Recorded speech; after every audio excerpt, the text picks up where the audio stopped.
Hey, welcome back to another episode of Unlocking Doors. Today, Michelle Castle and I are going to be talking about all the mistakes you need to avoid whenever you're buying land. So be sure and stick around. So, Cory, land, I don't finance land, but of course, being in and around and doing business with you, I hear the transactions and the sometimes nightmare stories. Yeah, absolutely. So, a lot of people come here to buy big chunks of land. And whether they're going to build a house on it or develop it out or just plant sunflowers, people have different reasons for purchasing. So what are some of the things to consider when you're purchasing land? So the main things that I always tell people to consider is, what is your access to utilities? What is your access to the land? Meaning, like, is it landlocked? Do you have an actual road? Is there an easement? All that good stuff. The third thing would be, is it in a flood zone? Fourth thing is what zoning might affect it. And then the fifth thing is what can you do on that land with the deed restrictions? So those are the main things that I guide clients through and tell them to just kind of be conscientious of whenever they're looking at land. And going back to the utilities thing, because that's a big one. There's people who buy just a small piece of acreage for a farm. Right. And then there's people who buy a piece of acreage that they have the intention of developing at some date in the future. And if this is maybe their first time buying something like that, they think, oh, I just go buy the land. I heard that there's a water line at the front of the road, so we should be good. Right. And that is definitely not the case. What are some of the things that would keep that from being, like what would be the problem? Like water volume or? Yeah, so if you, there's only these water municipalities or water co-ops out here in these rural areas may only have so much capacity to add new homes. And if you go buy a 100-acre chunk of land thinking, well, there's a water line at the road, I can put a street in, like a little gravel road in and subdivide these lots, and we can put 75, 80 homes on these 100 acres, and that's 75 or 80 new water meters that the county co-op has to put in. Yeah, they've got to determine how many gallons is each house going to use and do we have the capacity. Yeah, and so there's a lot of engineering that goes into that, and really before the county even lets you subdivide, you have to have letters and engineering reports and all that stuff from those utility providers saying that they can even do it. And so that's kind of later on in the process, but if you don't think about it up front, yeah, it could be a deal. Not a deal killer, but it could a really dream killer for sure. It could really hurt your return on investment for sure. So like I said, if somebody's buying 100 acres and they're going to hold on to it for a couple of years and then maybe try to develop it, and there's just no way to get utilities that they thought they could get, that's where the problems come in. So there's ways to buy land that are contingent upon getting those approvals. Even if you're not going to put the utilities in right away, you're getting written authorization from those utility providers, from the county, from the, making sure there's no deed restrictions that say you can't further subdivide it. But those are the main issues I see. So what if someone's buying land for family? For family.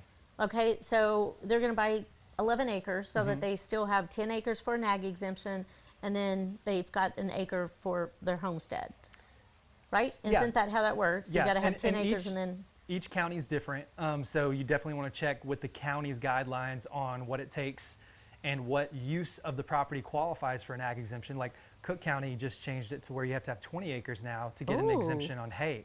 Okay. For beef or for cattle and other stuff like that, you can still have the 11 acres, which is 10 acres for ag use and 1 acre for the homestead. And it's even different if you've got beehives. Yeah, if you've got beehives, it's 6 acres, which is 5 for the bees, one for the homestead. So there's a lot of stuff that can affect those exemptions, and if you don't know about that up front, it could cause some major issues. Right. Yeah. The other thing that I think about, number one, you're right, flood zone. That becomes a real problem. I was talking to a developer, and they were developing out, and there was going to be like 50 homes, and they were going to buy the property adjacent to it so that they could, future development as a phase 2. Yeah. Actually, they had purchased that land. When I pull it up, the majority of it is in a flood zone. Did they check that? Apparently not. Wow.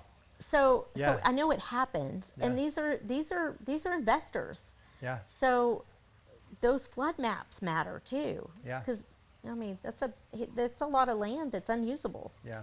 You know, another thing that I think is just absolutely crucial is getting a property boundary survey. If there's not one that's been recently done, Yeah. and you don't have markers that are out there where you can still identify each corner of the property or different, boundary markers.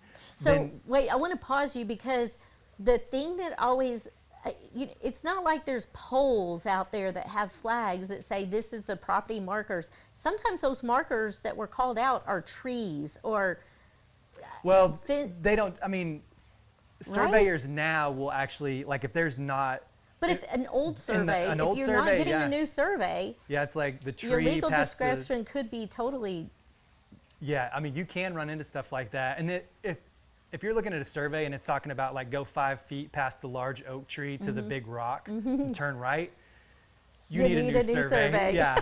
But you definitely want to know exactly what you're buying and exactly where it's at. Yeah. We actually sold a piece of property once. This guy had owned it for like 20 years. And for 20 years, he thought it was the parcel next to it. He never used the property, but he had 7 acres. It was just there. so he's maintaining this other acreage. He wasn't doing anything with either one of the parcels. Okay. It was very rural. It was just there. It's kind of, wasn't much to it. And when we sell it and they go to get the survey, well, first it was actually one of Colby's listings. The guy was like, hey, I'm selling this land. And Colby looks it up. He's like, where you're telling me it's at and where I'm seeing it on the county appraisal maps does not match up. And so they went ahead and got the survey and realized for 20 years he thought his property Oh no. was somewhere else. Thank goodness he didn't like build a house on it or something crazy like that. But get a survey, know where your property boundaries are. Let me back up on the investors about that subdivision. Yeah, Guess what kind of representation they had? they represented themselves. They represented themselves. Yeah, So to your point, you're sitting here talking like an expert because you are. So if you are considering land, if someone has sold houses and not land, are they qualified really to be representing you purchasing land? I think that's it puts a lot of liability on the realtor to do that and act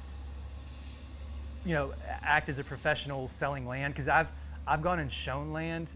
I've had to accompany buyers agents on my listings while they're showing their clients to explain the property boundaries and all that.